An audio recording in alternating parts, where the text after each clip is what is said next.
The President has received the following letter from Senator Siewert. Pursuant to Standing Order 75, I propose that the following matter of public importance be submitted to the Senate for discussion. The uranium sales to India are illegal under the Treaty of Rarotonga and may encourage the opening of toxic uranium mines in Australia by proponents with little experience and in states with deficient regulatory capacity and experience. Is the proposal supported? The proposal is supported, and I understand that informal arrangements have been made in relation to speaking times in today's debate. So, with the concurrence of the Senate, I will ask the clerks to set the clocks accordingly. Senator Ludlam, you have the call. Thanks, Mr Deputy President. I guess you can tell at the outset the urgency proposals that are written by the Australian Greens compared to those that are written by the Coalition. This is a matter of great urgency. I want to begin with the international law dimensions because the motion does speak directly to the fact that sales of uranium to a country that stands outside the Nuclear Non-Proliferation Treaty are illegal at international law, and Australia is, of course, a signatory to the Treaty of Rarotonga. That, for senators who aren't aware, is the South Pacific Nuclear Free Zone Treaty. It creates a geographical region in which nuclear weapons are banned, but it does more than that. It stipulates that a condition of nuclear trade is full-scope safeguards of the International Atomic Energy Agency. Now, senators may not have been aware that the only way you get full-scope safeguards with the IAEA is by signing the Nuclear Non-Proliferation Treaty. And it is because Australia has these treaty commitments that every Australian government for the last 41 years has upheld the principle of not selling uranium to non-NPT states. Now, here's somebody that I wouldn't normally quote in the Senate. In fact, this might be the first time I've ever done so. Minister Martin Ferguson said in 2006, from opposition, "As the second biggest supplier of uranium, Australia cannot have one set of rules for some countries and another set for others. Labor calls on John Howard to clarify his support for the NPT and rule out the export of uranium to any state unless and until that state joins the NPT." Well, what a difference a change of government makes. And Minister Ferguson, who has since then been a diligent sock puppet on behalf of the interests of the uranium mining industry, has completely turned that former position on its head. What interesting timing for Australia to be undermining international laws and treaties just when we have secured a seat on the United Nations Security Council. The same UNSC, in 1998, after India and Pakistan tested nuclear weapons, adopted a Resolution 1172, and it's worth quoting from. That resolution of the Security Council said, "Encourages all states to prevent the export of equipment, materials or technology that could in any way assist programs in India or Pakistan for nuclear weapons or for ballistic missiles capable of delivering such weapons, and welcomes national policies adopted and declared in this respect." Some senators might remember the Cold War. The Cold War suicide pact between the Soviet Union and the United States of America and various allies and alliances that shifted during the period of the Cold War, a nuclear suicide pact that fortunately, although these weapons were never stood down, the finger stayed off the button.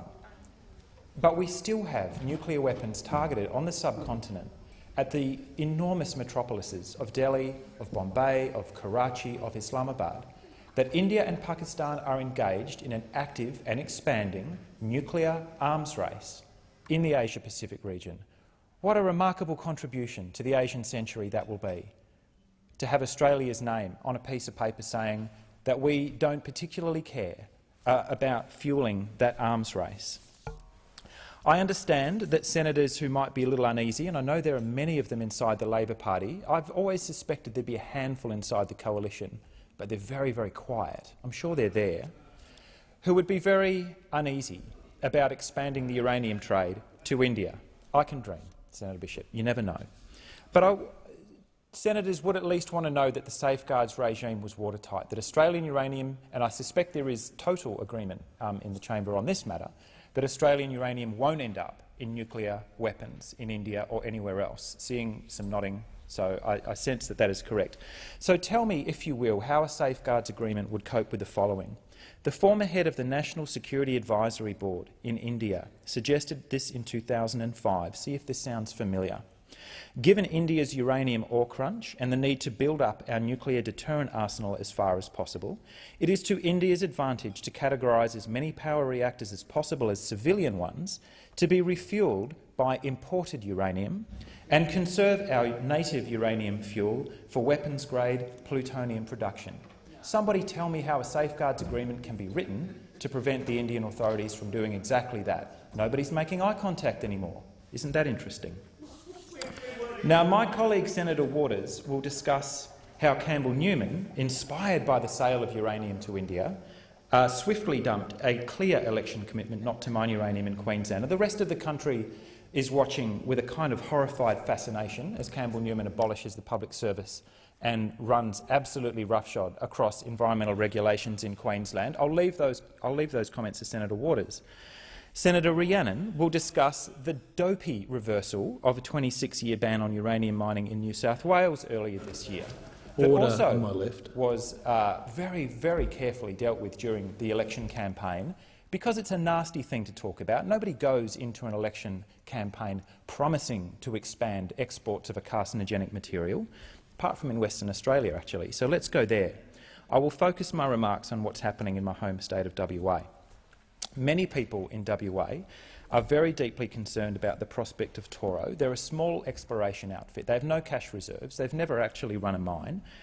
They have a parent company that would be Oz Minerals that describes them as a non-core asset. They are proposing to strip mine a relatively small, by international standards, calcrete deposit across an ephemeral watercourse that runs into a salt lake, Lake Way, in the northeast goldfields. Now, the West Australian Government's Environmental Protection Authority took a look at it, and I would observe that that name was not intended to be ironic, that you would have an Environmental Protection Authority and you would hope that its objectives would be based on protecting the environment, but that appears to have fallen by the wayside.